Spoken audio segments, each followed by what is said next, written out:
Voice pressure there from my fucking hat. So let me take that up a little bit. Like, because that's the thing I noticed with those super high ones. I just get this like sharp, like buzz, right It's in the like right. center, It's like right here, bro. like right between the eyes. Okay. Kind of, yeah. Like spreading Yeah. out this way.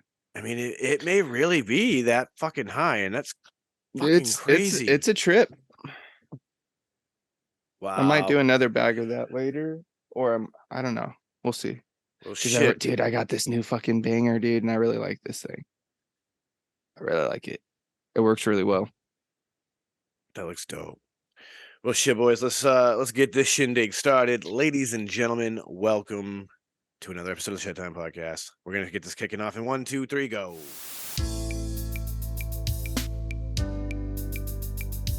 Ladies and gentlemen, I introduce you to Shedtime. What is Shedtime, you ask? Well, it's code for the consumption of cannabis, but it's much more than that. Shedtime's a state of mind. It's art, it's music, it's cryptocurrency, technology, it's food, it's vaping. It can be whatever you want it to be, as long as you're not letting the bastards get you down, not being a dick, and making it fun. When you're in the shed, it's whatever your mind allows you to create. So now let's get to the Shedtime Podcast. Welcome back, everybody, and I hope you folks in listener land have been having a great week, are doing really well. I want to go ahead and just make a quick announcement. Next week, we've got a really cool guest coming on. Once again, we're going to have a brand new guest. This is 904 Pizza Boy, glass blower extraordinaire. You guys may have seen me in different places, rocking the little pizza pendant that I've got, and this pizza pendant was made by Pizza Boy, and we're going to have him on. We're going to talk glass blowing. We're going to talk about, obviously getting stoned because, he's definitely a weed head. Going to have to talk about pizza because, when you're 904 Pizza Boy, you obviously love pizza. I love pizza gang for life. So excited, fuck yeah. excited about that. But this was a thing that really tripped me out. He is so perfect to be on our podcast. And I didn't know it when I booked him, but he works out of a studio space called The Shed. What? He belongs on the Shedtime Podcast. Hell yeah, yes. dude. From one shed to another. 100%. You know what I'm saying? Yes, this is a glass blower made for the shed head. So I'm super excited to hang out with Pizza Boy. We're going to have a great time with that interview. So stay tuned for that next week, everybody. But as far as interviews go, I've been watching a lot of Rick Rubin interviews. I know last week I talked about how there was that Huberman podcast that he was on that I had to check out. Dude, Rick Rubin is a really interesting guy. I mean, This is the man who started Def Jam in his college dorm room and then literally has gone on to produce the likes of, Neil Young and Metallica and shit like that. Like, he's done some crazy people in his line of work. I mean, this is the man who launched the Beastie Boys. And yet, like, he's also done Johnny Cash. So, like, I like people that have like that kind of versatility and like just that kind of talent that they can like do multiple genres, like totally different vibes, but still like be super fucking skilled and providing like 4 different acts like that. The thing I thought was really cool was that his attitude is that what he does has really nothing to do with music. That what he does is bring the best out of an artist. Speaking That of looks nice and clean, bro. I can see all the way through the screen if you hold it right. Yeah. So I just want to sorry to interrupt. I just pat yourself on the back, Chris. No, hold up. Is this like what I want to be using? Yes, sir. Good. All right. Nice. Because I found it at the grocery store. Because you guys were talking about you get it online and stuff, and I looked online. No, dude, I pick it up at like the drugstore, or like the grocery store all the time. From fucking Amazon, it was like $20, and I was like, nah like that can't be the right shit. If you were looking at one for $20 on Amazon, you were buying gallons, bro. No, it was 1 liter. which is like a quarter of a gallon. Then that was not the same thing. No, it was isopropyl alcohol. No, for real. I think that it's just like maybe to get it shipped, it's different. I have no idea. It could be just uppriced, whatever. Fuck but Amazon. I wanted to be sure. Holy shit. Just to be clear, because like I haven't rinsed this. Do I just like hit it with the torch for a second? Like I like to rinse it, but I just like to rinse it with some hot water just to make sure, and then you could do a heat cycle without anything in it if you want. Some water. I need some water. I would.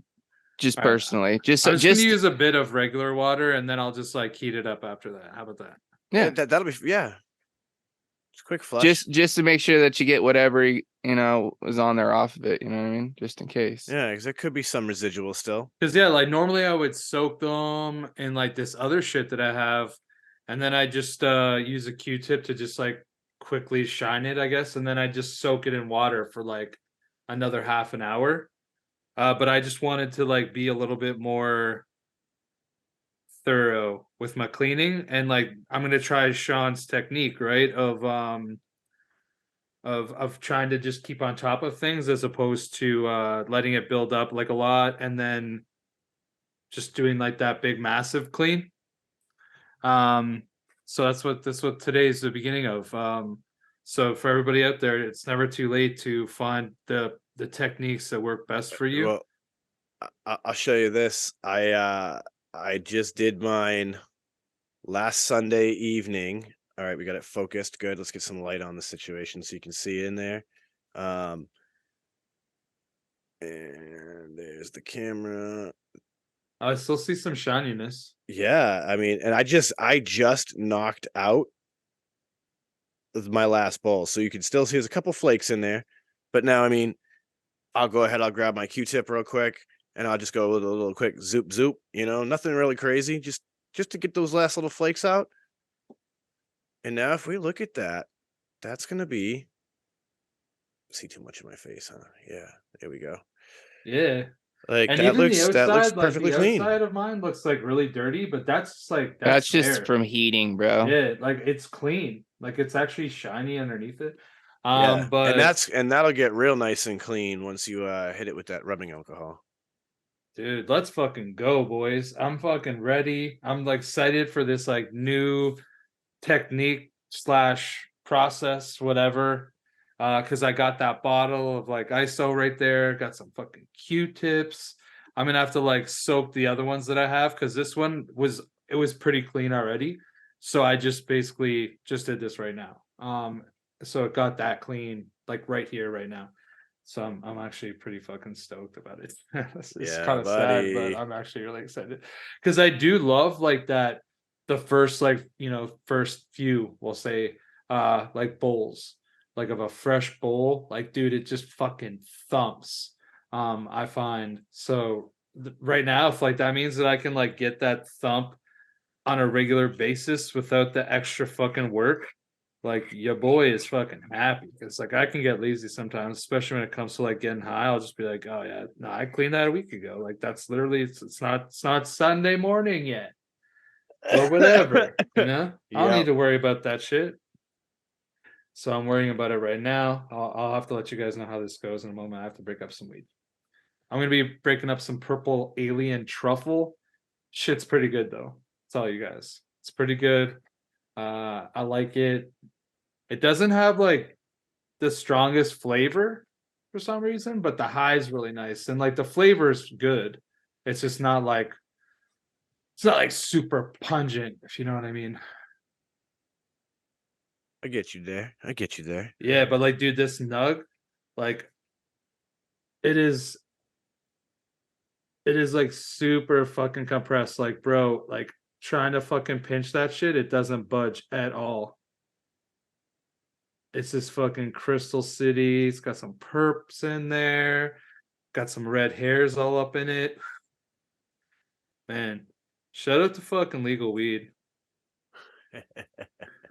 That's it, that is it.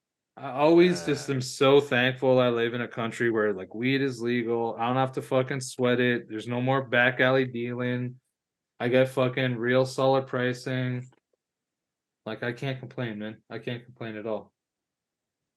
For everybody out there that doesn't live in a place where it's like legal cannabis, like one day I hope for you it is. And also I just hope that you get to like do some maybe like cannabis vacations or something and go to places where it is legal so you can just kind of enjoy yourself and see what you're going to get, one day. This is fucking beautiful. It's beautiful, boys. Fucking love it. Man, it's cool, but I think it also like certain things still need to happen. Like I know here I need to see the consumption lounge happen, because with the consumption lounge that would really heavily enable that tourism. Because like right now, Yeah, no, like I agree. you can't smoke or vape your cannabis inside a hotel room. And so if Yeah, you're you'd have to have like an Airbnb where it was cool. But and hey, dude, that could literally be, so anybody out there that's just got fucking money, that could be one of those things that you could like provide, and you could basically start an Airbnb in legal states that advertise themselves as like consumption 420 houses. friendly, yeah, Yeah, yeah. dude. And like people could literally be like, "Oh, yo, I'm gonna fucking go on here, and I know that I can go there and smoke weed." Because it'd be legal. Like it'd be legal to do that. It'd be legal to smoke weed in your own home or in a place that you're renting that was like that, right? Like, is that not? I don't know I would actually all believe the so, legal yeah, because stuff, it's a but private Yeah, residence. yeah. it's So like private it should property. be. Because as long as the people that own it allow it, you know what I mean, and you're not like out like on the front fucking porch doing it, like Well, I Yeah, mean, dude. Let's technically go. speaking, you can do it on the front porch because you're still on private property. that's true because I do that all the time. Well, not all the time, but sometimes. Where is Dude, it? I'm that's the trying thing to. right there. Be like, what would it be? Air, green, and B. Oh, I like that. I like that. There is something that is pretty cool in that whole cannabis tourism spectrum though, here in the New England area. Up in Maine, there's a place called Camp Laughing Grass. Yo, I go. And it is 100% a 21 plus campground that is strictly cannabis driven. So like when you arrive and get into your cabin, there's like a little gift basket waiting for you with like some pre-rolls and some fucking like a little Where bong is or a little this? pipe. It's in Maine. Damn. Yeah, one of my old coworkers actually went, and she said like it's it's cool to do once. She's like, I don't know if I'd go back because I mean at the end of the day, it's just a real basic campground. But like it's just kind of cool to have the novelty of it, right? And like all of the I just pulled up the website. All of the cabins and stuff are weed themed. So like let's see. You start off, it says that you get your own little you get discounts for 4 nights and 7 night stays. There's coffee and toast. You get a light continental breakfast with your stay. They get a happy hour gathering at 4:20 that takes place in their little pavilion. They provide you with like some a whole little gift basket full of snacks, and then like a whole little tray full of different tools and stuff to use to get stoned.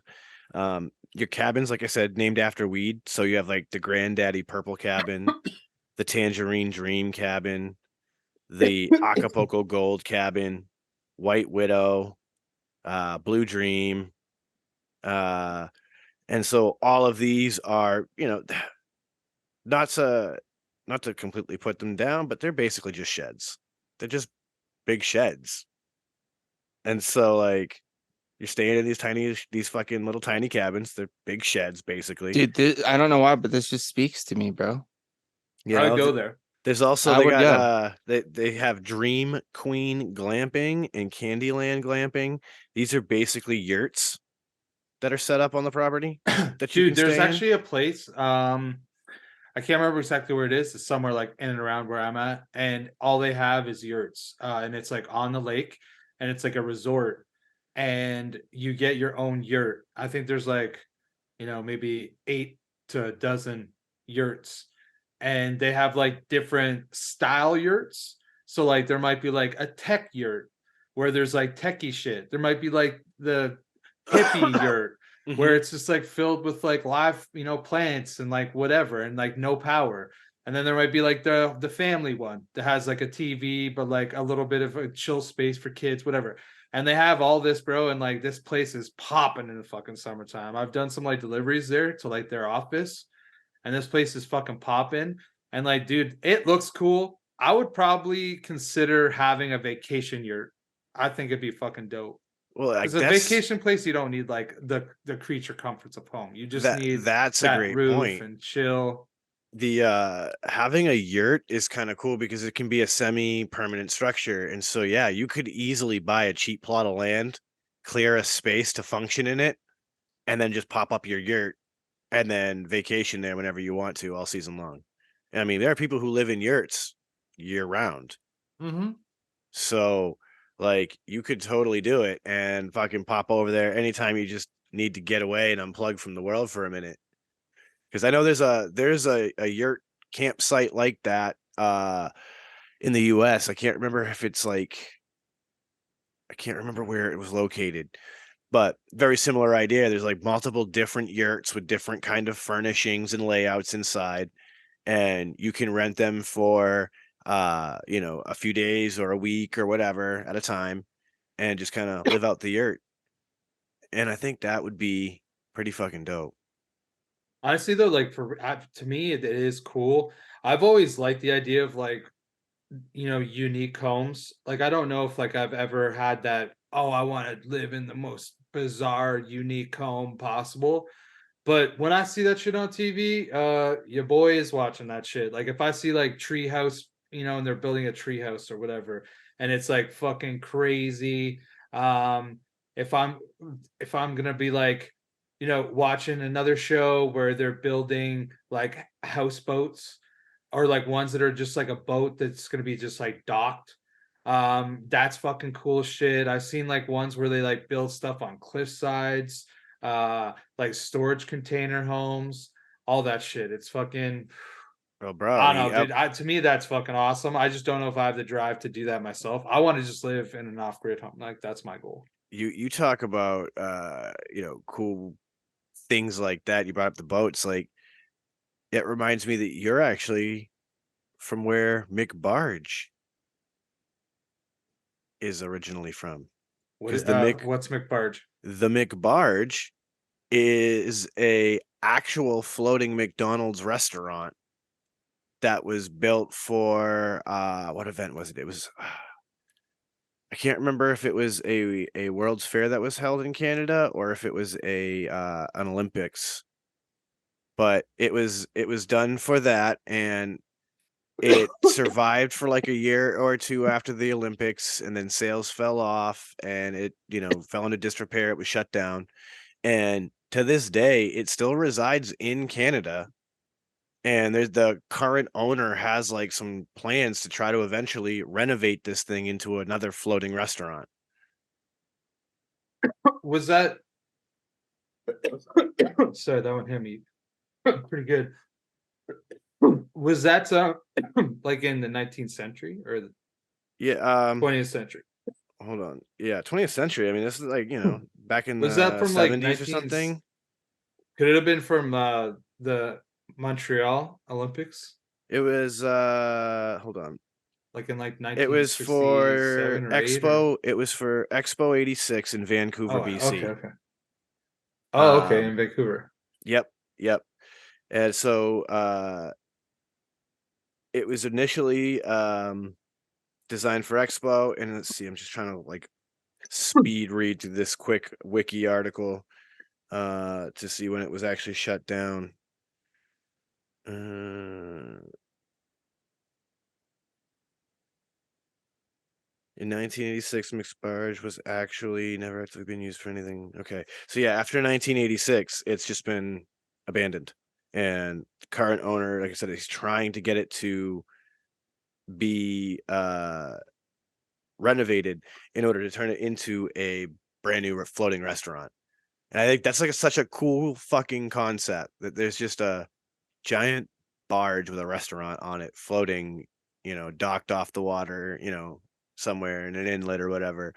And you could just sit on this boat and enjoy your meal and look out on the water. Like, what a great idea. I'm surprised that there aren't more things like that.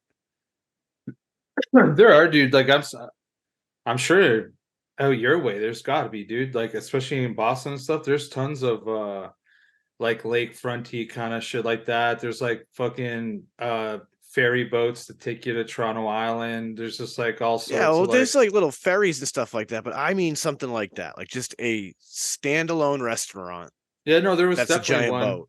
Yeah, there was one in Toronto. It was like right on in water or whatever, and it was like one of those kind of like retired ferries, but it was turned into a restaurant. I I can't know remember what it was down called. I It know was like down a south there's like a floating casino that's what, like like that. fucking Ozark? I don't know the reference because I never Okay, saw the so show. Ozark, whatever. I'll give you like the quick reason why I say that. So in Ozark, basically like the main character and his wife, they get involved in a bunch of crime. But ultimately they open up this casino that is on the river. So when you're on the river, I guess like your license is different, or I'm not really sure. But in the show, they fucking open it up like this riverboat casino. Yeah, I mean it's a real thing. Apparently, it's legal to operate a riverboat casino in Florida, Georgia, Illinois, Indiana, Iowa, Louisiana, Massachusetts, Michigan, Mississippi, Missouri, South Carolina, and Texas. In some states, the casino riverboats actually sail along the sea, while others are anchored permanently and never leave the dock. So, yeah, riverboat casinos are a thing. That is definitely a thing. Could you imagine doing something like that? Because that's the shit that they used to do, like way back in the day, dude. Like I'd love to go like experience it in my life. I mean, that'd be cool as shit, right? Especially if it's old moving. school, like paddle boat style. You know what I'm saying? Yeah, bro. For Like I've ridden real. one of those boats before, but I've never like been on like one of the casino style ones. You know what I'm saying? Oh, hey. It's funny. I decided to go ahead and, do the proper Google foo. And there actually is a tall ship floating restaurant in Boston. So that's kind of interesting because I had no idea. And I've lived here my whole life. And I've been to where the tall ships usually dock, and I had no idea that there was a restaurant on one. So that's pretty friggin' cool. That's good information. Went to a Man. wedding on a yacht once. It was kind of crazy. You went to a what? Sorry, a yacht? My mom's friend's daughter, one of those situations. She got married on like a yacht, like out in like the harbor of what was it, Newport or some shit out here in California. Yeah. It was cool, dude. Like they took us out. We fucking ate on the boat, had like the reception and everything. The service was there. It was like a couple levels. It's pretty dope. Yeah. We have a thing like that actually in Boston that I know about. They call it the Spirit of Boston, and it's a similar idea. Like people can rent it for a function, Yeah, and they can it just was more of a modern day, boat, yeah. obviously, That's what but this one is too. it was still a cool experience though, Like I was like, oh Yeah. shit. Made me See, feel I've like I've kind of never rich done for a it. minute, even though I'm not. That was actually the Spirit of Boston was where the high school I graduated from held their prom. But the way our school worked, there was like 6 different Dude, programs and everybody was going to be at it. And I was like, dude, I literally will be with 2 other seniors from the whole program I'm in. Fuck that. I'm not going. dude, you know where ours was at actually? Was at the Santa Anita Raceway where like they do all the horse racing and shit. Oh, that must have been really kind of It unique. was kind of cool, bro. I'm not gonna lie to you. Uh Crazy thing was is like I went with like my original high school because like my senior year I ended up having to like leave my original high school to go to like a you know continuational sort of situation so that I'd Mhm. be able to catch up and make up credits that I was behind just because the way that their system worked in order to graduate on time. Uh Side note, I ended up finishing school like a month early that way. Fuck Shout outs to yeah. me. But anyway, I was still able to participate in like my normal graduation with my other school because they're like affiliated somehow because they were within the same district sort of thing. So like I ended up working out. So I was still able to walk with like everybody I went to high school with, and I was able to go to like that prom and stuff like that. But it was weird though, because like at the time I was going to a different school, so it was like, how am I supposed to, ask somebody to prom, from my regular school when I'm at this other school, you know what I mean? So it's like I ended up just going by myself and just fucking doing the solo dolo thing, but it was cool. See, like I did the girl I was dating. I went to her prom, which is probably weird too, just on the sense that like I only know like 2 other people she went to school with. And like they were cool and all, but like it was fucking weird. Like all these other heads, I'm like, Dude, high school is a yeah, weird experience for me, it is, bro. dude. It's weird for Everybody's got like everybody. their own different experience, but dude, mine was kind of fucking weird. I don't know. I don't want to compare because everybody's was different, of course, but it was a trip. That's the bizarre thing about adolescence, right? Is that everybody's doing the same thing differently. Yeah. Because we're all trying to navigate this experience of life with this limited filter, this limited understanding, and a vague outline, yeah, and just trying to figure out who we are, what our identity is, what do we like, what do we not like. I'm still trying to figure that shit out. Dude, is that not just like life though? Oh, 100%. Like, dude, that's just life. Like these things are still happening out of high school. It's just but now you have a different filter to view it not through. only that, but I have better ways problems. to deal with situations now than I did back then, like you have more than twice the experience you did when you were 14 and 15 now. And that's the thing. The decisions I make now impact me more immediately. Oh, well, yeah, for sure. Because you got to think about it. You have more responsibility now than you did then. You know what I mean? Because like now you're actually, in charge of your own life, and the decisions you make do ultimately, affect your future outcome. You know what I mean? Compared to, in high school, you got your parents thing you kind of fall back on and, pick you out of holes. Now it ain't like that so much anymore. You know what I mean? Nah, it's a little bit different. A little different nowadays. Yeah, I won't disagree, but I will argue that, you still get yourself there are in those still similarities. Oh yeah, there are still even definitely similarities for sure. But and like I said, they like you were saying, feel as life or death. I think the big benefit is that, as we grow older, we just have this understanding now. Like we've already made 20,000 more mistakes since we were, fucking that old, whatever age, I think it also comes down to this too, Sean, is I think that the things that were so big and mattered so much to us then don't really matter as much to us now. So now the things that, affect us in that way are bigger and more drastic. You know what I mean? Because through, like we were both saying, through like experience and, time, we've, kind of realized that that shit ain't even worth worrying about. There's bigger and better things to be worrying about, you know what I mean? Like bills and, keeping food on the table or, this and that, compared to, oh, does this girl actually like me? Or, am I going to make the fucking football team? Or, you know what I mean?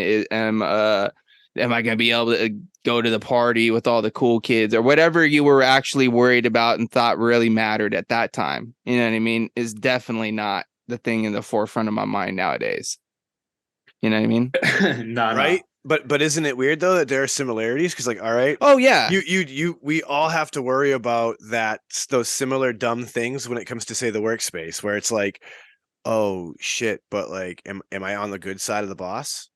Did the boss just cop a fucking attitude with me? Like, what did I do? Did I fuck up? Like, it's so similar to the, am I really part of the cool kids club over here? Or it's so similar. I see where you're coming from. Filter, I see where you're coming from. Yeah, but to me now, it doesn't matter as much as it did then, you know what I mean? Because that was all I was worried about, was fitting in and wanting to be cool. And did this guy like me, or does this girl like me, or, you know, am I a part of the cool crowd, or, you know, the whatever. Now it's like I could care less, you know. I'm just trying to go in there, do a good job, and be, you Right know, now, not on but the now shit it's list. You know am what I I mean? fucking up? Am I fucking up? No, I'm not fucking up. But how do I know I'm not fucking up? Oh shit. Okay. Am I Well, fucking up? this is the point, because I used to be like that all the time too, and I've gotten to the point where as long as no one's coming up to me and saying anything, I'm doing good, Right. bro. Like there So is like, such as long truth as in no news is good. No news exactly, is as long as bad. no It's one's still coming good up and news. saying shit, the only time, like recently, you know, the only time they've really come up to me is just either to, you know, ask a question or be like, hey man, just want to let you know everything's coming out good, you know, keeping me like on top of what's going on, compared to being left in the dark, and just be like you said, being like, so where am Yeah. I at here, you know what I mean? But Am like, I doing okay? but now it's a totally different situation, especially just because of the work environment I'm in now compared to where I was before. It's, you know, it's more, you know, we're trying to work more as a team, and not, you know, it's not just, you know, another, you know, uh peg in the fucking line, you know what I mean? Or however you want to fucking say it. I was trying Yeah. to work out a good The analogy. It didn't come the out. the one team, one dream mentality is interesting because like it I love it, but it's an all or nothing endeavor, right? Like that's the point of being a team. It's all or nothing. You're because a team is only as strong as its weakest link. And so if you have that one person who's not in on it, they're throwing off the whole play. You know, like you could use it in a work scenario, you could use it in a sports scenario. Like, Oh yeah. you know what I mean? If that one running back is just not about it today, well, fuck, he ain't catching no passes for you. And you're losing your game. Like, yeah, it's all or nothing. When you have a team that's all in like that, dude, oh, what a feeling. What a great feeling, right? Like when it's just like everybody does. I hate to quote Bill Belichick here, but when everyone just does their job, it's amazing how much of a well-oiled machine those teams become. And it feels so good to be a part of it. But with that, I'm going to ask you guys an interesting question. When was the last time you felt inspired?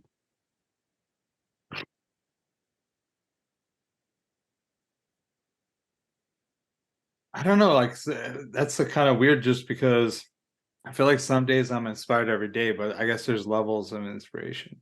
It's like some days I'm inspired to like go outside and do like 2-3 hours worth of chainsaw work and stacking wood, and other days I'm not. So I guess it all depends. But see, like that I'd call motivated. But okay, all right, then if So that's motivated. so like I guess to maybe like narrow that down, like to me, inspired and invokes the notion of some sort of creativity of any kind, right? Like whatever it might be, cooking, mixing, I know for you, whatever it is, photography maybe for me. Oh, like it could be something like that. Like some sort of creative endeavor. But yeah, when was the last time you felt inspired? I think it was It's been like a 2 while, weeks ago. Sean. I feel like it was 2 weeks ago for me, because I mixed up like 4 different bottles of e-liquid, and like I was trying to create some new flavors, and I was just vibing. I wanted to do it for a long time, and I just like was like, I'm doing it. And I did it. So I guess like that would kind of count in this. And honestly, I'm vaping one right now, and it's like very close to being like chef's kiss. Like it's very close. I don't know if So it's quite there yet, but it's very close. so then let So me like, ask you and this. my inspiration has allowed me to enjoy it. You know what I mean? That's awesome. So then I'm going to ask you this to kind of further this line of questioning about creativity. How does that inspiration hit you? I don't know, man. You know what I'd honestly say? The best answer I could give would be, I just like have something in my mind that I'm like, what, like I just might be thinking about, like, all right, I'm gonna, next time I mix, I'm gonna fucking make something like this or whatever. And so I'll just kind of sit there, and if like it just pops in my brain and I'm like just kicking it, I'll be like, yo, that's it. I'm gonna fucking finally go make that recipe. So like that's kind of how it works for me. Sometimes I'll actually like write them down though. Like if I'll dude, I'll just be like sitting there. There could be a commercial that flips on the radio, and it could be like, "Come by and get our caramel apple pie," and then I'll be like, "Oh, that actually wouldn't be bad," Like you get inspirations from just like all sorts of things. Um, so yeah, I think that that's like how that comes to me. It's like weird. But yeah, I just like had that drive. I was like, yeah, I'm gonna fucking do this. Like, let's go. You're just like vaping like all the stock of your own e-liquid, which is fine because like I don't sell it anymore. But at the same time, it's like I should kind of make it last a little bit. You know what I mean? I don't need to fucking go crazy. Um, yeah, that like so I guess that'd be a form of inspiration. I mean, I've probably had multiple other things, but that's like one. Dude, I've been like cooking pretty good lately too, actually. I'm not gonna take away from that. I've been like See, inspired to cook better. I like that you say that because that's one that's hitting me a lot lately as far as inspiration goes. I'm getting really inspired lately to try a lot of new, unique things in the kitchen. Um, I personally have had a sous vide machine for a while now, for a couple of years at least. And full disclosure, I bought it to just make weed butter. Because the sous vide method for infusing is fantastic. I loved it. For decarb and infusion was just awesome. What a perfect technique. Um, the thing is that like I have this really cool kitchen tool and I don't use it. So I started learning about all the ways to work with it and like utilize it. And dude, like I am super inspired now to really start messing with it. Um, Steaks, couple of hours. You can put a New York strip in a sous vide bag, put it in the sous vide for a couple of hours, pull it out and have a perfect medium or medium rare from edge to edge, no gray, just all pink. Like that excites me. And then of course, like once you take it out, you just got to get a good strong sear to get that like crust that we all want, right? And like bam, you got a perfect steak every time. I'm like, oh, that excites me. Watching people make chicken, you know what I mean? Like being able to throw it in the sous vide bag with a whole bunch of seasoning on it, pull it out, and it's like super moist and shit. Like, ooh, this intrigues me. Um, so yeah, that's something that like I'm really excited for. And I'm also really excited for like the good weather to start grilling again. Oh 'Cause man, I I'm love wicked barbecuing, inspired man. there. Like I don't even really barbecue fancy at all. I just like a good barbecued steak or pork chop or a hamburger or a sausage. Like, dude, Yeah, I just bought a like let's brand new go with that. charcoal grill today. I'm super excited. Like I'm not kidding when I say I'm inspired about it. I happen to be walking through my Lowe's in the area to go pick up some pellets for my pellet stove. And as I was walking by, I saw this charcoal barrel grill for $32. And I was like, this is $120 grill for $32 on clearance. Cause at the time of recording, it's still January, guys. Those of you listening. So I mean, who's buying charcoal grills in January at full price? Nobody. But at $32, you bet your fucking ass I'll buy that grill and throw it in my in my side room until spring when it's time to build it. Hell fucking yeah. So I'm super excited for that. I'm wicked inspired to play with it. I got some cool ideas. Cause I mean, it's big enough. I can kind of smoke out of it too. Yeah, I think that that's like one thing Cheers. I'd actually dabble with is the smoking factor. Like I've never had a barbecue or any like a smoker myself. Um, and like I don't even know how often I'd use it, but I I kind of want to try it. So one thing I've learned is that it is silly easy to smoke if you have a charcoal grill. because the idea is indirect heat and low temperatures. So as long as you can keep the temps low by using minimal amounts of charcoal and having, good chunks of wood on top of it to smolder, then you can smoke meat in a regular charcoal style grill. It's kind of cool. You just want to, heat on this side, meat on this side, and your gravy. You can basically smoke. And they even make charcoal dividers so that way you can like hold your charcoal and wood chips and stuff on the one side. And that way you're just ensuring that everything's good. And the fantastic part about that is low and slow, you cook something for a few hours on that, and then you can always stoke the flames, spin the grate, and now you can get a nice sear on something if you need it. That's how you get some chicken wings. Oh man, I don't know if I love smoked chicken wings that much actually, but well, it's like I'm not against them. They are fantastic if you put a good char on them, right? Like I've had smoked chicken wings where nobody chars them after, doesn't give them like a nice grill or something to like really crisp up that skin, and they're awful. Yeah, I feel like that's what I've only had. Like the skin's rubbery the and it's awful not ones, that's what I've had. enjoyable. But like I personally, when I've done them, I would stoke the flame after they've smoked for a few hours, and then I crisp up the skin on the fire. And once the skin's crispy, we're done. But I've also had them deep fried after smoked, and the deep fried was the best, without question, because you just got to flash fry them real quick. And that was a fire chicken. Yeah, I want some wings now, dude. I would not go against chicken wings right now. I could go with them, like big time. Okay, give me some nice, full flavored, hot. Let's go. See, like, I'm about to invest in one of those like diesel countertop mini convection ovens next. That's my next move for cooking. I need one. I want that shit that can be like that'd probably be pretty cool. Like I want that shit that I can use like a toaster oven, a little mini oven, or a fucking air fryer. Like I want one of those jams. It'll be perfect. Dude, it's like the AIO. Like legit. Like for those situations where you're like, again, I could sous vide some meat, and then I could fucking set that little guy on a broil setting and use it like a restaurant salamander.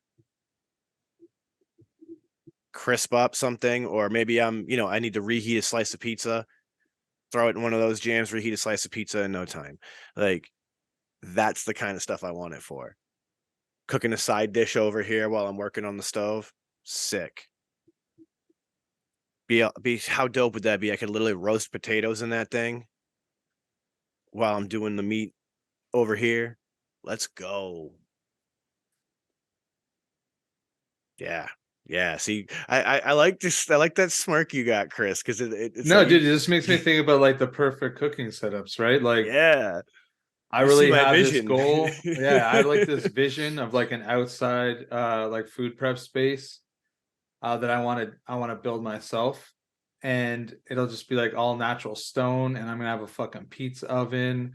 I'm gonna have like a nice countertop. I'm gonna have like a fridge, running fucking water, like a full wet bar, like right there with the fucking stone pizza oven. Oof, like buddy, a barbecue built into the stone, like like when you go to the parks. My language, yes. When you go to the parks, sometimes the national parks or whatever, and they'd have like those stone fire pits, and you could use it as like a fucking oven as well, sort of thing, and or like a barbecue rather. And that's like the vibe, but I want it to be like cleaner, way cleaner, much nicer. But like that technique of barbecuing is like what I'd want it for. You're literally speaking my language, because like I have a smaller vision of the same idea.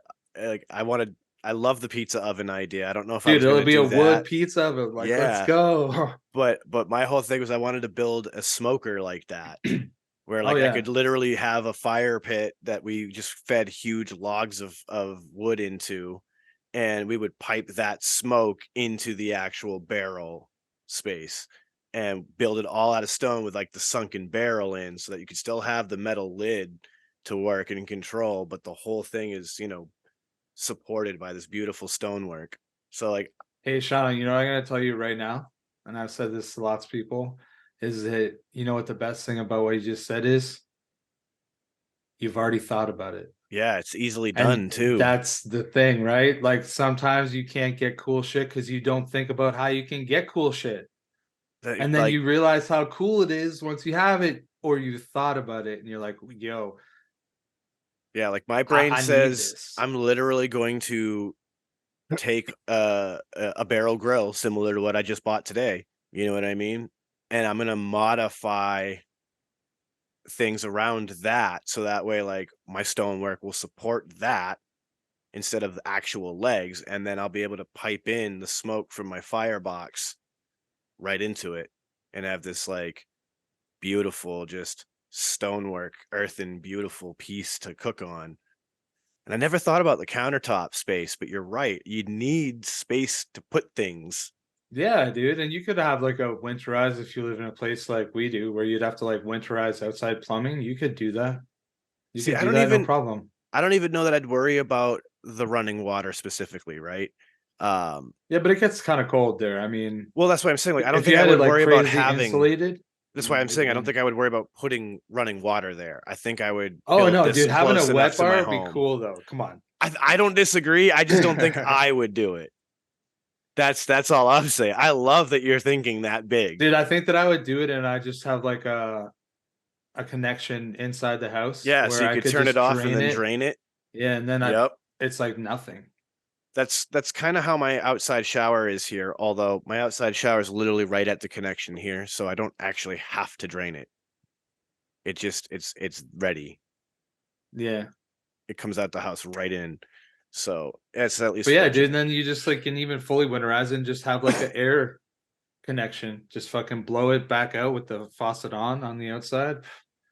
Dude, you're good, man. Yeah, So they do man. at golf courses basically. They'll just like connect huge like air compressors and they plug it into the irrigation lines and they'll just like run through the system. So like there might be certain, undulations and the water will be down further. So they'll go there and they'll like pump all the water out of that system and then I'll go to another hole. And like I had to do it for years and you'd just be fucking sitting on a cart by a satellite station. So like one of the stations you could press the buttons to make the heads go off.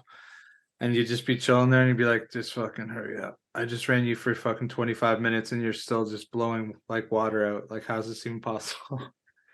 Oh But my that's the God. safest way, right? Yep, So because you yeah, don't want man, them you to could do crack. something like that with the wet bar. But now, honestly, I'm gonna say this, dudes. Like, everybody knows if you've been listening to this show for a long time, like I love it in Bancroft, Ontario. I think that the views are incredible. So like now, I'm just thinking, yo, all right, here we go. Gonna fucking just have a yurt, throw one up, fucking just build this crazy ass fucking cooking area, barbecue, pizza oven, fucking all that shit.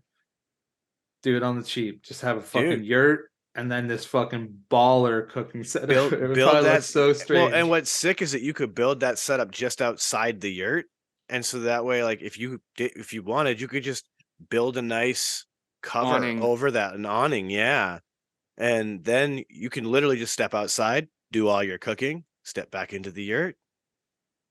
You can heat the yurt by Dude, having a fucking wood stove in there. you And know a what nice I little think the pot yurt belly. would be dope as though? I think that the yurt would be more dope, not necessarily to live in all the time, but like let's say that I lived in Bancroft and I had like some nice little chill spot, whatever. And there's like a place like an hour and a half north or something, or like east or wherever, somewhere. And it's like really middle of the nowhere, like chill. Then I just have a yurt there. And then I could go there and like really like unfucking wind. Like there'll be like no cell service. Maybe I'll have Starlink. Maybe Elon will have that shit done by then. But like to me, that's like a dream, man. Just like being in such a fucking quiet like space is awesome. Like I love it. Dude, you guys are just making me want to go camping so bad, bro. Well, dude, like I grew up like in a pretty busy area, but then I lived in cities, like million people plus cities until I was like 35 years old. From like the time I was 18 till I was like 35. I just lived in million-person cities. And so once I got here, I was like, yo, this is so much more my speed. Like, Well, dude, you're just making me think about all the camping trips I used to take when I was younger. You know what I mean? We used to take yeah, I think family that those camping would be a bit trips. more extreme, but that'd be the vibe. Well, dude, Unless you're sometimes going we're to like a cabin, then I guess it'd be the sometimes it same. wasn't as extreme as others, but like growing up, like most of the camping I did actually was like at Lake Havasu. Like we'd fucking load up our boat with like fucking tents and ice chests and fucking everything we need, and then launch the boat and just fucking cruise the river until we found a nice looking cove. Beach the fucking boat, unload our shit, pitch all of our fucking tents, or fucking pop our easy ups up, grab our little fucking camping barbecues and all that shit, and we'd literally just fucking live on the river for like a week, just camping in fucking tents and shit on air mattresses and just fucking doing whatever, bro. I remember just loving that shit. And then like there'd be a few times where we go up to like Big Bear, like up in the mountains, and do a similar thing. Of course, we'd have like a few little, what would you call them? Extras, you know what I mean? Because of course we'd have like our car there, so if we needed to, we could, you know, run something off the car battery if we needed like a fucking air pump or something to pump up some air mattresses or whatever. But like most of the time we did a lot of tent camping, bro. And I used to love that shit, bro. No electronics really other than a radio. Listen to some tunes. I've learned that I think my dislike for camping came from the fact that I got the shit end of the stick as a kid growing up when it came to camping. I had a fucking tent that was just too damn small. I had none of the fucking nice things to make it comfortable. So I was literally just basically on a sleeping bag on a tarp on the ground with a fucking nylon fucking dome over me. Because like I've talked to some people who've done some like nice things because they had the bigger tents. And I realized like that's where I fucked up as a kid, man. I got the shit end of the stick. If I had a dude, big like enough tent, glamping is fun. Like it's just chill. Dude, I like tent camping, but like I'm with you. Like I do like having like a bigger size tent where it's like you have space to fucking move around in there. You know what I mean? Like spot to like actually like stand up maybe and fucking yeah, put like some Dude, fucking any clothes level on of there. trailer that you're sleeping on a bed, it's like all right, man. like I've done that when I was a kid because my grandparents. I never really did any like too much RV camping really or anything like that, or like in a trailer or See, anything. I did quite a bit of it actually. I RV's was a weird lot of tent though, camping. because like you have to go to a place where you can, set up your fucking toiletry lines and all that shit. Well, you So don't like, have to. well, we There's did, storage. There's storage for them. but like no, but I mean like if to like stay for some time, like you gotta Yeah, go I to guess it those all depends. places. If you're going Like there for like 3 or 4 days, like like you might have to. some people will just park in a Walmart parking lot for a week. Bless Yeah, their but they heart. won't dump it. Hopefully, those people don't. I dump would it. hope not, but no, like Hopefully, they don't. it's not like you can Let's just just take hope. like an RV into like the middle of the fucking woods somewhere in the middle of nowhere. You Well, can't no, just okay. take This is that my off one some argument, though, right? It's like unbeaten trail. you can take there's like probably for you there'd be state parks and national parks like all over the place, right? And they'll have trails and like driveways that take you into a certain point, Yeah, and like most it's just places going to have be like your a home campground base. area. Yeah, that's your home base from where you're gonna like do your travel. So like you might go there and you might plan to fucking hike like 3 or 4 different trails, and they'll all kind of start and end from where you have your campsite. Yeah, but that's my point. Is like that is the advantage to having a tent. If you're in one of those places where you can just go pick a trail, park your car in a parking lot, pick a trail, and just go somewhere. And when you find a nice little spot you want to drop, you could just drop and set up your camp. That's pretty fucking cool if you have everything that you need to be, comfortable doing it. Oh yeah, I can't argue that. I know that like Like, in Algonquin Park, which is like a big ass park, like maybe an hour and a half north of me, maybe 2 hours north of me. And dude, there's like spots where there's campsites on islands. And so like you gotta like fucking take a canoe out and just fucking rip across through lakes and shit and fucking portage. and then get to this island where your campsite is, and you might have like half of a 10-acre island or some crazy shit like that. See, that's wild. Yeah, man, it's I'm cool, jealous but that like Algonquin Park's huge. If you look on a map, Sean, it's fucking massive. well, half your state is fucking forest. I'm not surprised. Oh, dude, there's definitely a lot. As you get further You north, know? I'm sure there's still forest. I've never really been to northern Ontario, but you get to see like a lot more exposed rock. You know what I mean? Like half your country, or what? Maybe what? Even 3/4 of your country is still forest land, isn't it? Yeah, like other than the prairies, really, yeah, there's a lot of trees. Like There's a lot of trees. you guys are In the not Maritimes, nearly there's as not that like many trees. Like in the places that I've been, like I guess there is in New Brunswick and Nova Scotia. Never mind. In because you get that PEI, there's whole not many. northern area where like Yeah, there's like the boreal forest and shit. Yeah, there's a bunch going on up here for I sure. imagine you've got huge state parks by comparison here, or provincial parks, things like that. Yeah, like so like Algonquin Park is a provincial park, I'm pretty sure. And it's fucking enormous. Like I can't even describe it. That's what I'm saying. You just have to look at a Yeah, map and see because how big like it is. I have Miles Standish State Forest down my way here, and you can drive from one end to the other in about 10 minutes. Nah, You know what I mean? Like not this one. it's on the Not bigger this one, Sean. side. Not this one. Dude, this is one that like is massive as hell. Like Yeah, like massive. I'm a little jealous that you have those kind of landscapes. But like Oh, dude. James has the advantage because it's still legal to camp on the beach in California, right? On certain parts, Because like we not can't do all that anywhere beaches. in Mass, as far as I know. Yeah, I don't think you could do that here either. Yeah, it's only certain beaches, I think. I I know that can't there are remember. some places up here that it's like legal to camp because I've done some deliveries on some like real far out like lake roads, and there was like one that said no.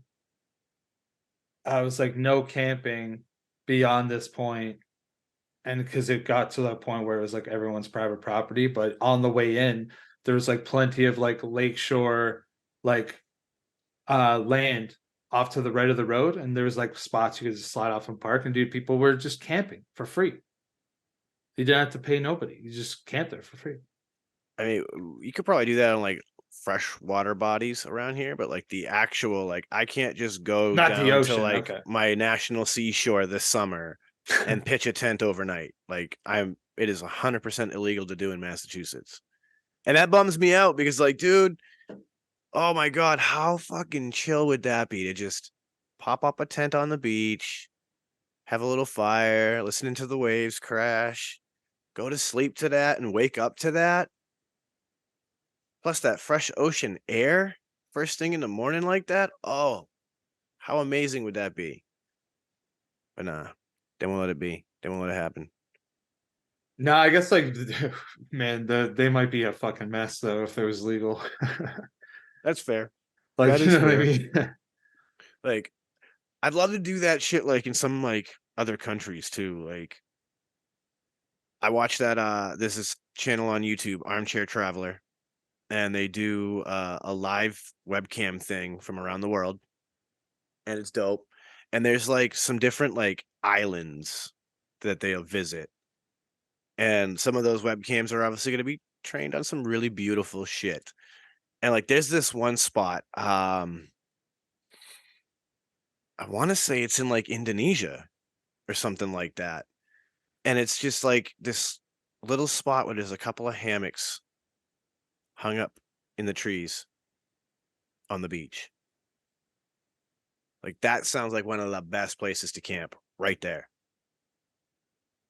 Dude, I'd say that like anywhere you get to camp and you like unzip the tent or like the tent door or whatever, and you look out and you just see like massive trees, and like you're sitting on a fucking beach or a rocky kind of shore, and you're looking at the lake, like dude, what the fuck's better than that, honestly? Like the only thing that I could see being better than that would be maybe like mountainous views, but that's only because that's more foreign to me than what I'm used to. But what I'm used to, I fucking love. So I guess, Yeah, you have gorgeous mountains in Canada.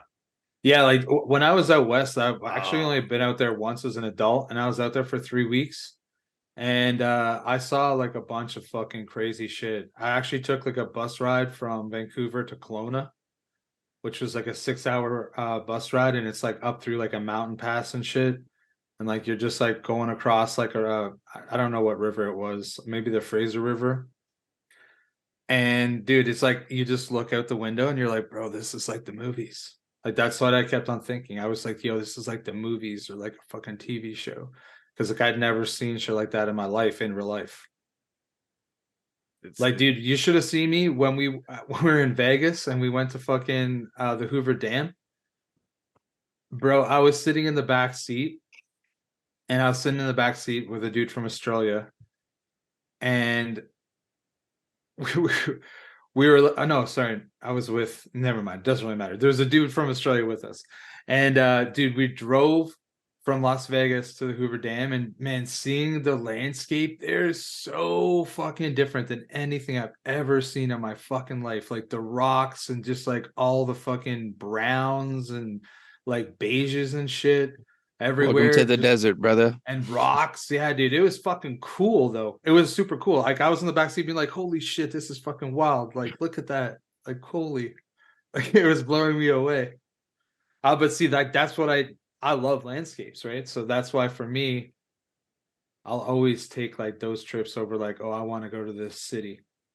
I'm like, fuck, I have to fly to that city to get to where I want to go. That sucks. Dude, driving around here is kind of cool because, like, depending on what direction you go, you're going to get a variation of different landscape, kind of. You know what I mean? Because, like, if you go one direction, you're going to kind of get more what you experience when you're going to the dam, where it's like more like desert, dirt, rock, you know, that sort of thing. And then if you go with one direction, you're kind of going up more towards the mountains, where you're going to run into more greenery and trees and depending on the year, maybe even a little bit of some snow and that sort of thing.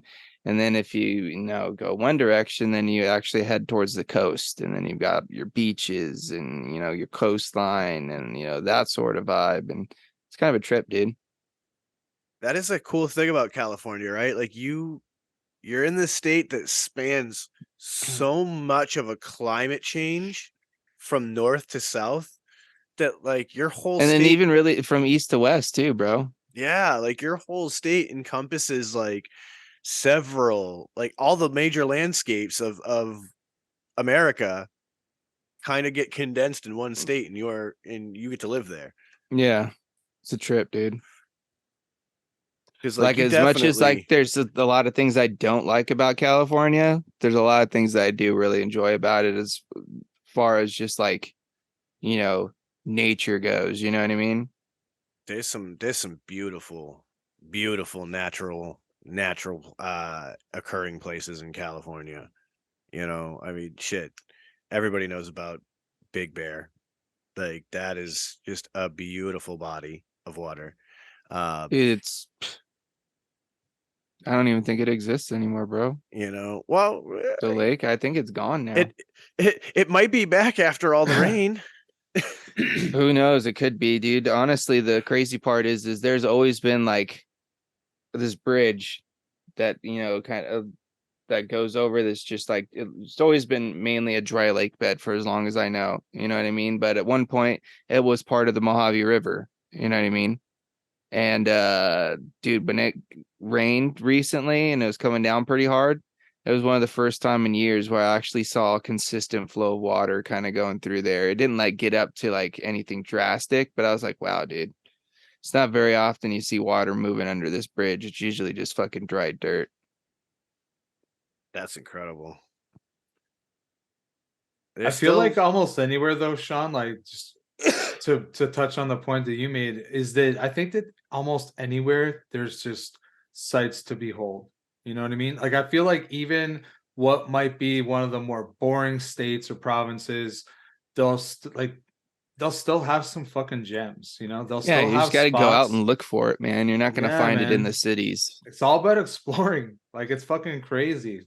Oh, that's like people like always have destinations. I also like the idea of just exploring and seeing cool shit that maybe like only 100 other people in this planet have ever seen. You know what I mean? Like that was one thing I appreciated about my childhood, bro, is like we took quite a few road trips like across country, you know, of course, because I have family, you know, in Indiana and stuff like that. So we'd take trips, and, you know, every so often we would take a different route to go through, different states. You know what I mean? One time we'd go, kind of through the center of, the United States towards, Indiana. And then one time we, went kind of more the southern route, through the southern states. And then one time we went up through the northern route. And each time, like when we were kids, my mom would always kind of, plan, wherever we're going to stop, for like the night or the day, she'd find something for us to do in that state. You know what I mean? Like, what does this state have to offer? You know what I mean? So like, we went to like the Mirror Caverns one time, where like that's where Jesse James and like his outlaw, group of bandits hid out back in the day. And it's like these caverns that are underground with like these waterways and these huge like fucking stalactites and stalagmites fucking forming and all this shit underneath the fucking ground. And dude, it was crazy. And then like going to like just random fucking things off the side of the road in states, you know what I mean? Like a fucking groundhog, like fucking thing, or like it was like a prairie dog fucking spot where it's like you go to this place and they had it was like a prairie dog zoo or something. It was just weird, like literally random shit that you'd find across roadside attractions. Yeah, roadside attractions and just random shit like that, and just being able to drive across the fucking country and seeing the landscape changed from state to state. And some states were more hilly and mountain, and you get to see the mountains, like when you're driving through the Rockies. And then you get to like the Great Plains where it's just flat and you just see fucking just like plains as far as the eye can see. And then you get to like parts where it's just like rolling hills, or like it's a trip, dude. And when you actually take the time to sit there and absorb it and not just like ignore it, you know what I mean? It's kind of cool. Yeah, it's so wild that like the natural landscapes that we live in, I guess it's like anything else in life, right? Like when it's something you're exposed to every day, it's mundane. But then you get to see something that dramatically changes your perspective and it becomes inspiring again. It's like, oh hey, wow, this is stunning, this is beautiful. It moves me emotionally somehow. It's kind of cool. Like I think about the fact that around here cranberry bogs are so abundant that like I've seen them time and time and time again, and it doesn't seem beautiful to me anymore. But there are definitely people who don't get to see that, and if they were to come here and see the cranberry bogs when they're fully red and just before harvest, that might be one of the most beautiful things they've ever seen. And that's kind of cool. Fucking cranberries, man. This whole state. We are the number, like, this is what trips me out. As much as cranberries are a huge part of agriculture in Massachusetts, we're actually the number 2 producer of cranberries in the country. I was very surprised by who number 1 was. Who's number 1? Wisconsin. Really? Oof. Yeah. I was very surprised that Wisconsin actually produces more cranberries than Massachusetts. I don't know where in Canada it would, but I've only ever seen like cranberry farms in the East Coast. Yeah, like I mean, I would imagine bogs that, or whatever they even are. Like, yeah, I don't even know how to describe it. I would imagine that like the climate here is obviously, we're in those regions where it's better for cranberries, and as you go further west, you're not. But yeah, what a weird agricultural industry that is. Because yeah, that's what it is. They're bogs. They're like, you literally have these little like bodies of water that are used to flood these bogs, and you have to flood the bogs to harvest them. So it's pretty fucking cool, because like come November area, they start flooding the bogs, and then you see all the cranberries are floating on the bogs. And so then they bring this machine in, and it goes over the top. The top or whatever. Yep, basically skims the top, takes all the cranberries off the top of the water, and then they get sent off for processing. And And then, of course, you get the iconic New England Northeast image of the bog in wintertime. It's flooded over to protect the plants, and then it freezes, and then people go ice skating on the bogs. Makes for a perfect hockey rink.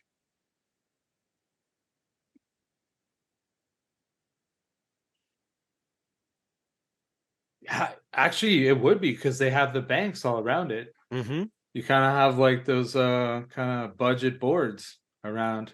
Yeah. Once it gets frozen up, you could just like build up some snow walls, spray them down. Some of those rinks, if you will, some of those bogs are, actually as big as real hockey rinks too. Oh, for sure, dude. So There's you can probably some that are actually even bigger. Yeah, so you can actually get full skating length and actually play a full-on game.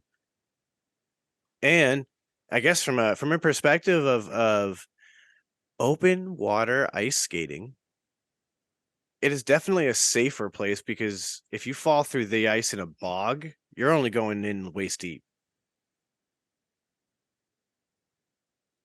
At most. Is that like how deep they are? Yeah, they're not super deep because again, the idea is like in the early days, we're gonna talk about history of cranberry. Hit me with it, bro. Hit me with it. So I don't know shit about cranberries.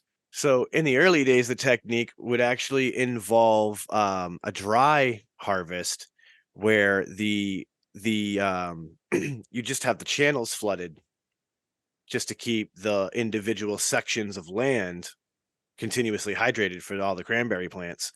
And farmers would actually go in with this cool little claw scoop thing.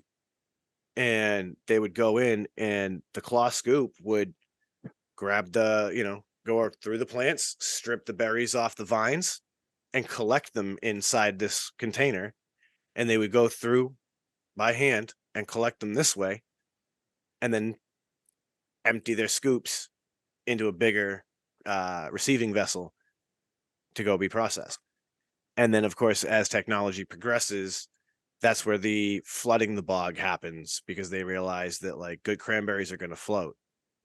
And so you're going to be able to come through with this machine and just corral everything and then pull them all in. Now, like they don't even use the machinery. I've seen people use a technique where it's exactly corralling, and then it's a conveyor system that just pulls them in and directly deposits them in a truck. And then you just basically got a couple of men continually corralling it to keep the floating berries tight. And then, of course, that heads off to processing, where it usually ends up at the Ocean Spray plant, and you drink your Ocean Spray cranberry juice. Those commercials used to crack me up with the two dudes that would just be like chilling in the bog, and it'd be like the older guy and like the young dude would say like something stupid. Oh yeah, what? You know which ones I'm talking about, right? Yeah, dude, I do, but I don't. Like, I don't remember any of the lines, but I just remember the commercials. Yeah, I don't either. Now that you say it, but I do. I immediately remember the old man looking at him, and some of them being like, "Huh?" Yeah. Yep. That's back when commercials were. Remember when commercials used to be good? Dude, there still are probably some good commercials. Dude, a lot of them are just fucking stupid and just like the most cheesiest bullshit ever nowadays. Well, honestly, I can't really say that. I don't really watch much TV, but any ad that I see now, because watch a lot of ads because I watch a lot of YouTube, are so dumb, dude. Like, dude, have you seen, dude? Yeah, these ones crack me up. Commercials are different, though, dude, bro. I feel like they are. These ones crack me up. If anybody out there watches a lot of YouTube and sees these commercials, or these ads, you know exactly what I'm talking about. They're like the ones for like the iPhone or like Android like games. And they have like fucking porn stars and shit like introducing them and like fucking plugging them. Have you seen these lately? No. Yeah, dude. They've been popping up like randomly, dude, and it's fucking hilarious. Like, because I've seen like 3 of them recently. I'm like, what is this about? Like, because apparently like they're getting in with all these Twitch streamers and stuff nowadays. Like I've been seeing, dude, Shit, the internet is a crazy place, bro. The internet is a crazy place. I was watching an interview with Bo Burnham recently, and he was actually talking about how, like, dude, it's fucking crazy that like kids today grow up in this internet. Well, yeah, just think about it. Just within seconds, bro, you have unlimited amount of whatever at your fingertips. I mean, just the simple fact that like when we, you know, as young people had the internet, like those early days of MySpace and Facebook, like it wasn't nearly as intrusive to your life the way it is now. And like the internet, we almost spend more time living on the internet than we do living in the real world. Oh, dude. Let's be honest. Well, I'll be honest. I know I do for a fact, because if I'm not at work, I'm usually sitting in front of my computer, either in Discord, hanging out with the homies, or watching something on YouTube, or in a scroll fucking rabbit hole for like who knows how long. Like nowadays, people are literally addicted to consuming any form of content, whether it's on their phone, their TV, their computer, their iPad.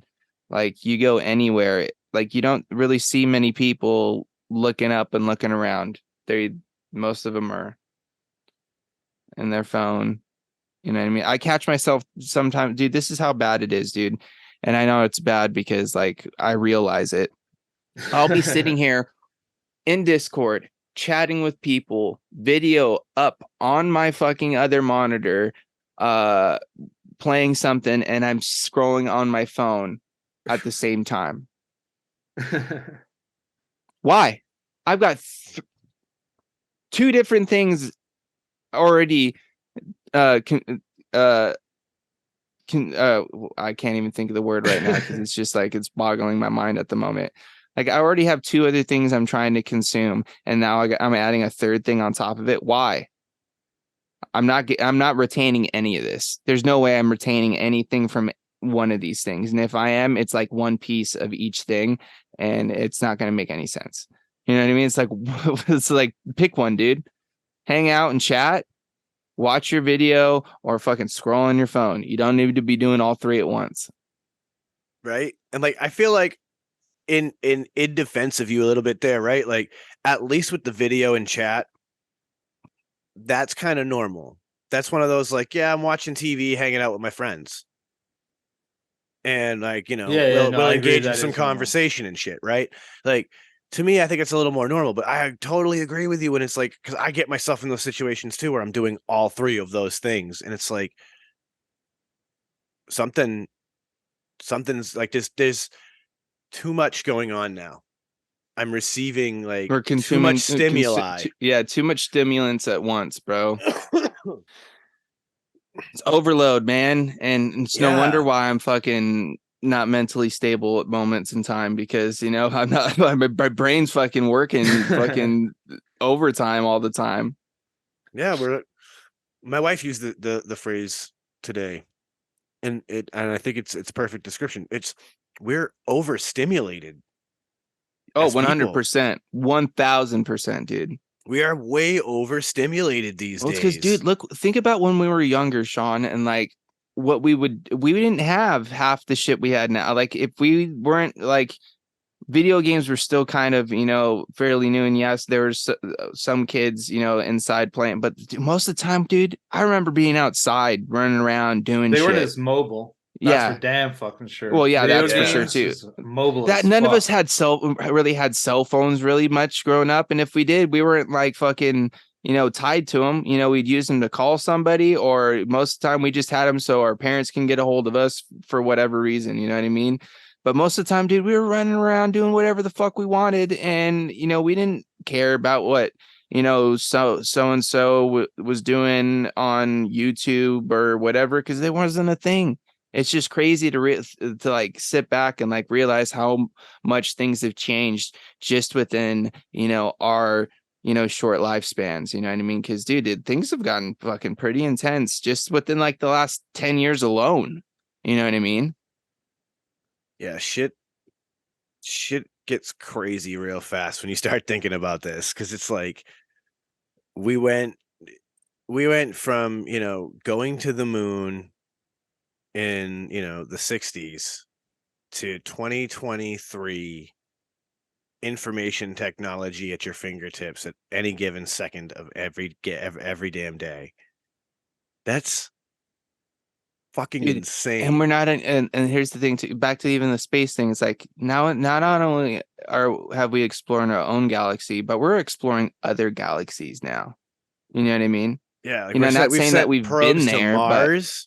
Like, yeah, it's fucking crazy. It's crazy. We were talking about this what was it?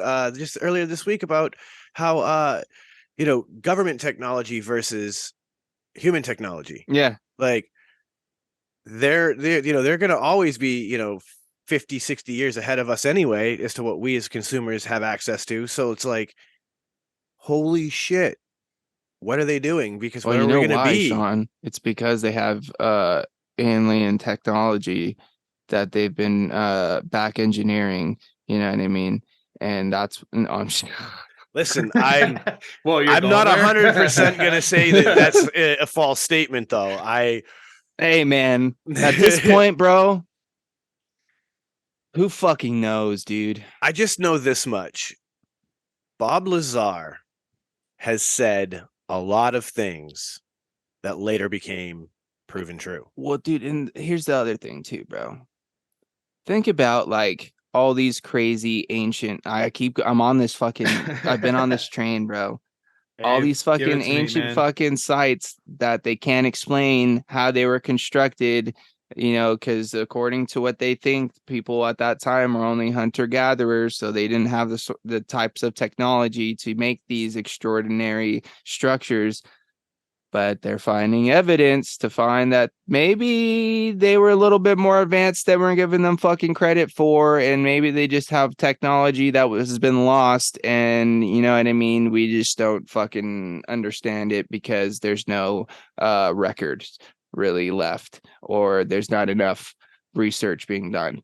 Because like it just, honestly, some of the shit that I've been like fucking digging into and just kind of been like watching and like listening to, there's a lot of shit that's not being really explained, and I feel like really needs to kind of be dove into a little bit more, because I feel like there's a lot of explanation and a lot of things that we can learn from our past that could possibly help us in our future. You know what I mean?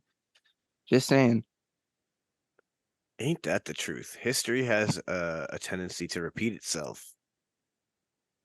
And yeah, you're 100% right. Like if we learned more about these things, we might be able to prevent the destruction of mankind all over again. Well, not only that, dude, just think about the possibilities of the different technologies that we don't, because dude, there's things that they did back then that we still cannot even do till this day. So with all the crazy technology and shit we have, there's shit that has been built that that wouldn't be able to be built by modern day. I'll argue this: if they didn't kill Nikola Tesla, we would have that technology. Dude, don't even let me go down that rabbit hole, bro, because that's a whole nother thing, dude. Because I'm a firm believer that Nikola Tesla had the shit figured out. Because that they had figured out. He was able to light an entire city without any wires.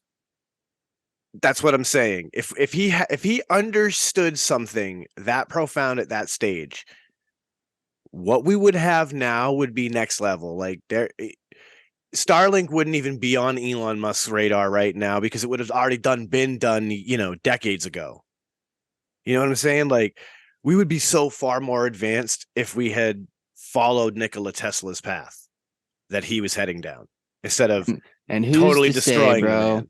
That maybe there weren't some fucking extraterrestrials that visited us in the very, very beginnings of our existence and passed down some crazy knowledge to us to help form these civilizations, and then some sort of catastrophic event happened and wiped everybody out and all that shit was lost, but somehow because dude, Never mind. I'm not.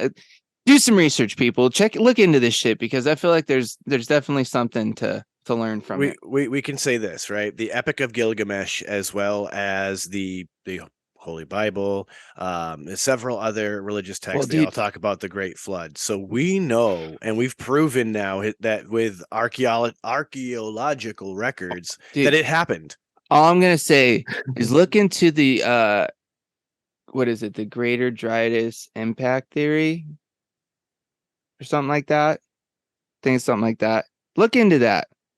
It helps explain a lot of these things and why there's maybe a lot of these same stories across the world that share very similar origins, you know. The Great Cataclysm, dude. Do you watch Ancient Apocalypse on Netflix? Just do yourself a favor. Check it out. Graham Hancock's pretty cool. Do you think that if we ever discovered that truth, that world leaders would allow the public to know? That's a question, though. You know what I mean? Like, do you think they'd let us know? Or would they suppress the living shit out of that? Honestly, nowadays, Sean, anything could fucking happen, bro. You're not lying about that, man. Because, I mean, at the end of the day, right? Like, not even from a political standpoint, just a team perspective, let's say, right? The leader wants to maintain control. That is what leaders do. They lead. So they want to maintain control of all the situations. And if information comes out that could be detrimental to their control, they may suppress said information. So I think from a grander perspective, that's the part that worries me, is that, like, I love that this research is happening, and I'm in support of science and archaeology and all of these intellectual endeavors that people are undertaking, because we need these people. We need the scientists of all of these different fields to continue to do this work, to find these truths, to change history, to change science, and to further our understanding of all things. Have you guys heard about the Boneyard? The Boneyard? Oh, dude. Okay, so there's this place up in Alaska, up in Fairbanks, I think, area. And there's this dude that owns like a I don't know, some sort of like ranch or like mining something or something like that. And he's got like this acre of land that he's been excavating for, I don't know, years. And he's found thousands upon thousands of bones of all these like animals and stuff that, according to ancient paleontologists and stuff, shouldn't have been there, like woolly mammoths and saber-toothed tigers and dire wolves and short-faced bears and all this shit, dude. And he's literally found all these bones within like this like 5 acre or like acre area, dude. And where is this though? Like, in Fairbanks, Alaska. Ooh. Yeah. And apparently, according to historians and, you know, experts, there's no way that these animals should have ever been there. And like, apparently at some point in time, he had a bunch of bones that like were sent to like get like carbon dated and all this sort of other things, that some shit happened and they ended up just dumping all of these things off a fucking train into like the East River. And so like he's started like he went on Joe Rogan's podcast and was talking about it, and it's the first time he's ever said anything public about it. And like apparently he started like this quote unquote bone rush where people are like diving the East River searching for these mammoth bones and all these other things that have been dumped like years and years and years ago or some shit. But dude, it's crazy. Like they can't explain, apparently experts can't explain why all these animals are there, or they shouldn't be there and shit. But dude, it's crazy. He's found full on like mammoth, like full on for like preserved like mammoth, to where he's like they've actually like at one point found like a preserved mammoth and like actually like ate it, like thawed it out, barbecued it, and like ate it. And like found, dude, that's some crazy shit. Yeah, dude. Dude, that is fucking crazy. So I mean, I don't know if I wonder if I can find some pictures. Yeah, I don't know if I found a frozen mammoth in the ice, if I'd be like, you know what I want to do? I want to cut it up and cook it. Talk about being inspired to do some things in the kitchen. That's not one of them. Is this it? Wonder how woolly mammoth will taste. I can say that I've never once thought that. I don't think. Not on my radar. Actually thought like, oh wow, dude, imagine seeing a woolly mammoth. I might have thought that, right? But I don't think that was ever like, imagine slaying one like they do in the movies and eating a woolly mammoth. No, never once thought about that. It's never crossed my mind personally. No, not at all. Not at all. Dude, in like saber-toothed tigers, like, do you guys know anything about them? Like, how big were they actually? They were like big with big teeth, like sabers. Like, were they like as big as like a tiger, or were they even bigger than a tiger? If my memory serves me correctly, it was like, I don't think it was actually tiger size. I think it was a little smaller, like panther, cougar. But I could be wrong. It's been a long time since I know that a woolly mammoth is like way bigger than a fucking elephant. Yeah, it's this guy named John Reeves. There's actually like a documentary out about it. It's called Boneyard, Alaska. That sounds cool. I feel like my dad would like that too. I'm trying to find a good picture. Like, this is just like a picture of just like a fucking just like some of the stuff that they found. Holy crap. Holy shit. There's a lot of fucking bones. Look at some of those bones compared to that car. Man, oh man.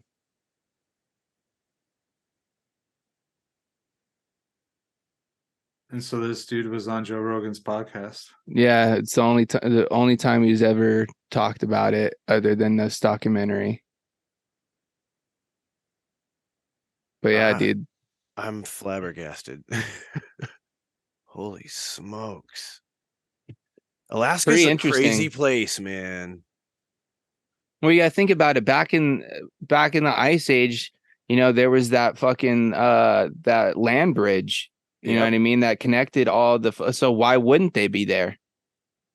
At a certain point, you have to, you know, as you know, the ice melts and things get scarce in certain areas, they're gonna have to move to survive. You know what I mean? I mean, absolutely. It's interesting. It's interesting for sure. I think the bigger question for me is that, like, if this guy's got a small patch of land, you know, and he's pulling up all of these different animals in the area, I think my bigger question is, like, did they all die at separate times in this same area? Did they all die within a similar area of time? Like, was there an event that happened here that wiped out all of these animals that were here in this space? Or is it something like about the area? Is it like contaminated water and like any animal that was drinking it was dying on, you know, in that area? That's kind of where my questions start to come up. I may have to watch this documentary. I want to learn more about this story. This sounds interesting.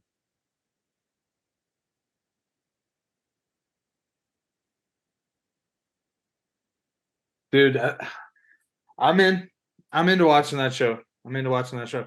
Yeah, Because it's like if an you ever hour and watch like 14 those like minutes. old things, it's like there used to be like all the like the land bridge and all that shit that's like between Russia and like Alaska, like in up that area.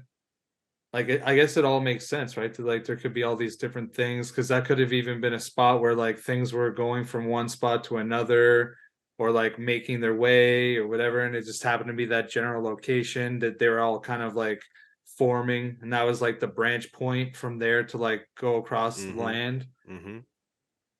So like I mean I don't know. I don't know the answers to like your questions at all, other than like it doesn't sound unrealistic.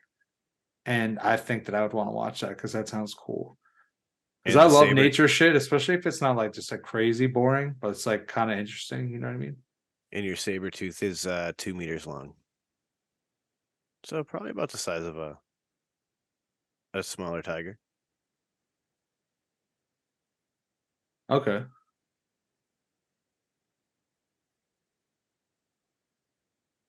Yeah, I have no idea like when all those things were from, but It's a big fucking cat either way with gigantic teeth that is gonna fuck you up if it bites you.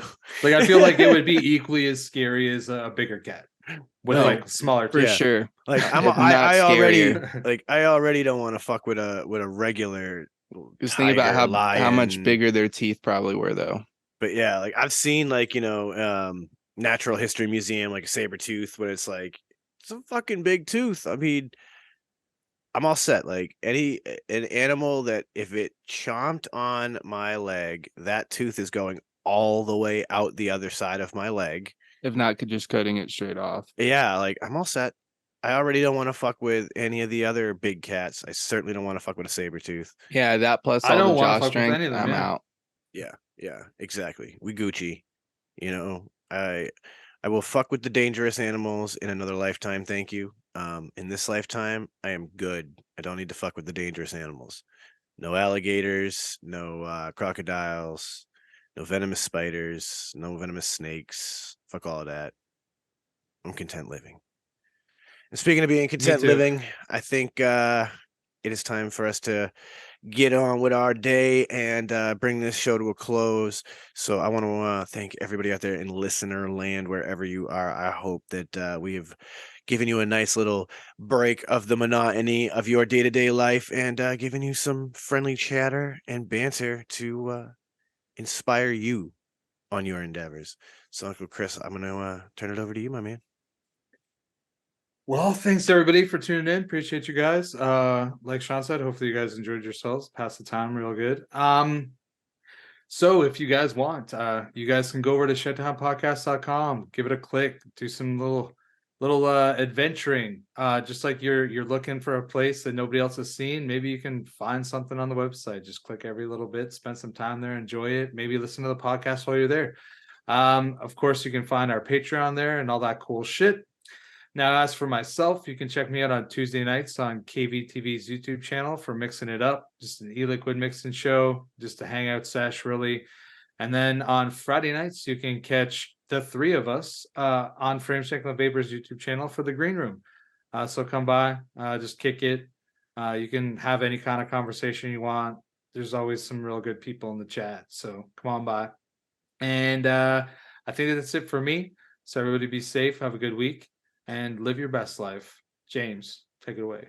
As always, I want to say shout outs to all the Shedheads for tuning in and supporting us here on the podcast. Make sure you guys give us some 5-star reviews on any of your podcasting platforms. Let your friends know about it. Tell everybody you guys know, because that helps us out. You know what I mean? That helps us pop up in algorithms and all that good stuff. Of course, go check out the Patreon if you guys want to help support what we're doing here. And of course, you can get the video aspect of the show if you guys want to see maybe some of the things we're talking about or where I share a screen or something like that. Go check that out. Other than that, we'll be back here in the shed doing our thing. And of course, like Chris said, you can catch us on Fridays over on my YouTube channel. So I'm going to end it as I always do, sending out all those positive vibes. Chris, high fives. Don't forget to tell somebody you love them, and a little dab or bag will do you. Sean. Fuck yeah. So, ladies and gentlemen, one more time, a big thank you to all of you out there. And don't forget, next week, going to have another glass blower on. Going to be a good time. So stay tuned for that. And with all of that, I'm gonna bring it to a close like I always do and remind you, don't let the best get you down. Be cool, don't be a dick, and whatever it is that you do, be sure to have some fun. Because this is the Shedtime Podcast. It's time to roll on up and roll on out.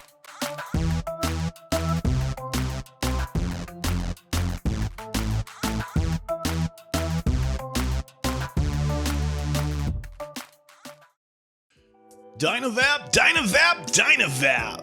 Looking to cut the cord on your dry herb vape? Dynavap. Trying to get the best taste from your herb? Dynavap. Ready to take your sesh to the next level? Then meet Dynavap, the best way to vape your flower or concentrate. Concentrates? That's right, your flower or hash can be vaped using Dynavap. Check out Dynavap.com to learn more. That's Dynavap.com. Lose the ash? Dynavap. What's going on, Shedheads? It's your boy Frames Janklin. Are you looking to step up your match game or have a raw copper, brass, or stainless mod or RDA that you're absolutely tired of polishing? Then you need to go and hit up my man Ashton at Palmer's Powders. He does some absolutely amazing powder coating work. He offers many different colors and finishes at an absolutely killer price. This man is taking powder coating to a whole new level, and he can make your setup an absolute masterpiece. You can go follow him over on Instagram at Palmer's Powders, and you can go check out pricing on his website, palmerspowders.com. That's palmerspowders.com. And as always, let's just vape on, Shedheads. I want you to think of your favorite rebuildable right now. Yeah, okay, so you have a layer cake in your hand, and now you're about... Oh, sorry, yeah, that's not everyone's favorite. That's just mine. So think of your favorite rebuildable atomizer. Think about how good of a vape it produces for you. Now, take that and amplify it. And the way that you amplify that is you put in some Breezestone coils. Breezestone coils are handcrafted in Adelaide, Australia. They're made from some of the finest quality wire that you can get. I believe it's wire Buddha.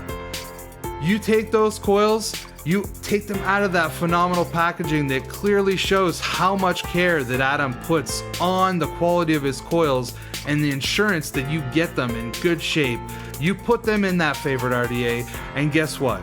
You have coils that now sing better than Celine Dion.